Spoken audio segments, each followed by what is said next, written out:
esteja com todos os irmãos da Igreja de Deus e também aos ouvintes da Santa Palavra de Deus. Trazemos hoje em nosso estudo o título Sede Sábios e Reconciliáveis.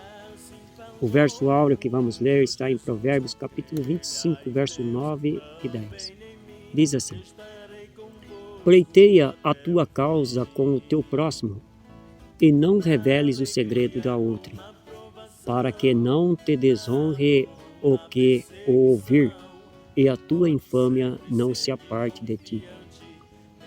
O objetivo é propor a reflexão sobre o caráter da mensagem de Jesus relativa ao tratamento com o próximo, o princípio fundamental do amor.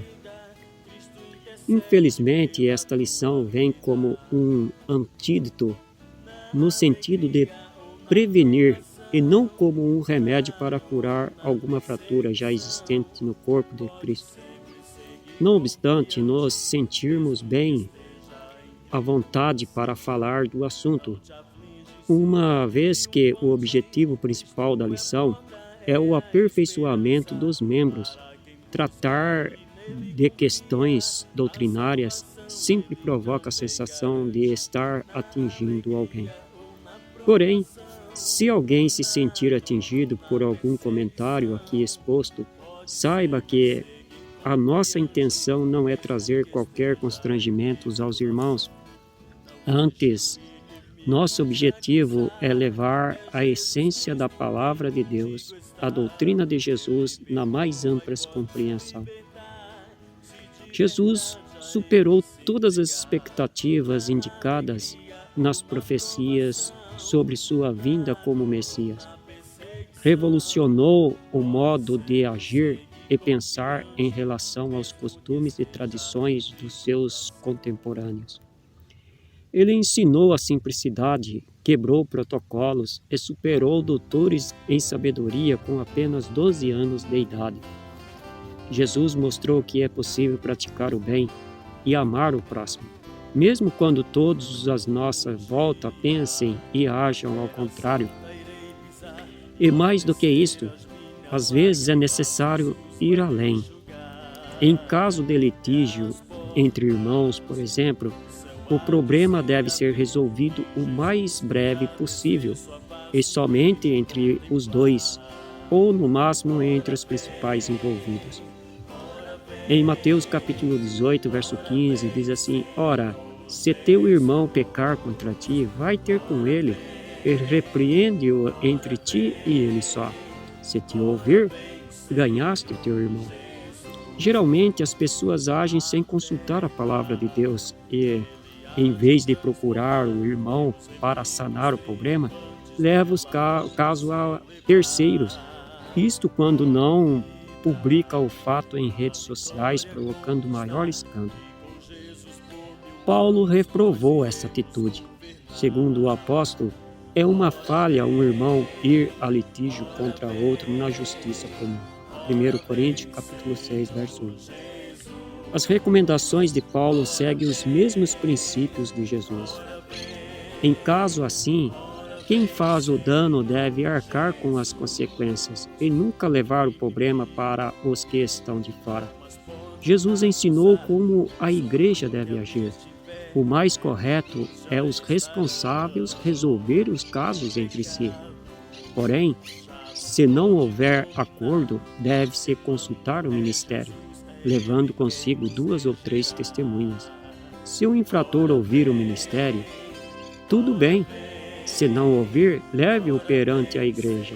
Se não ouvir também a igreja, considere-o fora da comunhão. 1 Coríntios capítulo 6, verso 5 e Mateus 18, verso 16. Nas palavras de Jesus, como deve agir quem é vítima de alguma ofensa? O senso comum é que o devedor procure o outro para se retratar. Jesus, porém, ensinou o contrário. E tem a lógica, pois se o devedor toma a iniciativa e procura se reconciliar, faz bem, porém, fez apenas o dever da casa. Por isso, deve-se considerar um servo inútil, pois nada fez além da obrigação. Entretanto, se o ofendido procura aquele que o ofendeu para reconciliação, estará fazendo além do seu dever, e isto representa um ato de humildade. A reconciliação é o cálice amargo na boca, que se torna doce após a ingestão. O ser humano é falho e pode errar muitas vezes, porém deve reconhecer que, se errar, sua salvação estará em jogo, e por isso deve ser a principal interessado para corrigir os erros. Provérbios capítulo 25, verso 8 diz assim: não te precipites em litigar, para que depois fiques sem ação, quando teu próximo te puser em apuros. A graça de Deus envolve um pacto onde ambas as partes se comprometem de permanecer fiéis. Isto se chama reciprocidade e amor mútuo. Jesus trouxe o ministério da reconciliação para reconciliar o mundo com Deus. Portanto, se estamos ligados a Ele, é possível haver comunhão uns com os outros. Se mesmo assim ocorrer alguma ofensa entre os membros do corpo, é preciso haver o espírito de reconciliação o mais urgente possível. 1 João capítulo 2, verso 6. Qual o primeiro passo para a reconciliação? Um dos primeiros passos para merecer o perdão de Deus é perdoando aqueles que erram contra nós. Quantas vezes for necessário perdoar. Quem deseja alcançar o perdão deve ser o primeiro a perdoar. A reconciliação é um passo indispensável e Jesus intercede diante de Deus por aqueles que são reconciliáveis. O homem, porém, não consegue alcançar a justificação por suas próprias obras e por isso precisa recorrer a Jesus. É exatamente este ponto que o Filho de Deus intercede perante o Pai, como o único mediador. 1 Timóteo capítulo 2, verso 5. Que Deus nos ajude e nos abençoe em nome de Jesus. Amém.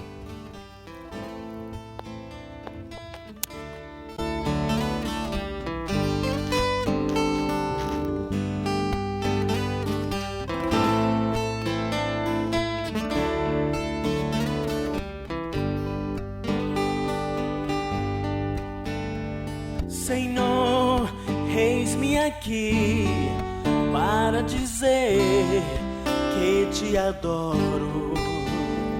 Senhor, neste lugar, sei que estás a me contemplar. Oh, leva-me à sala do trono, me faz ouvir a tua voz.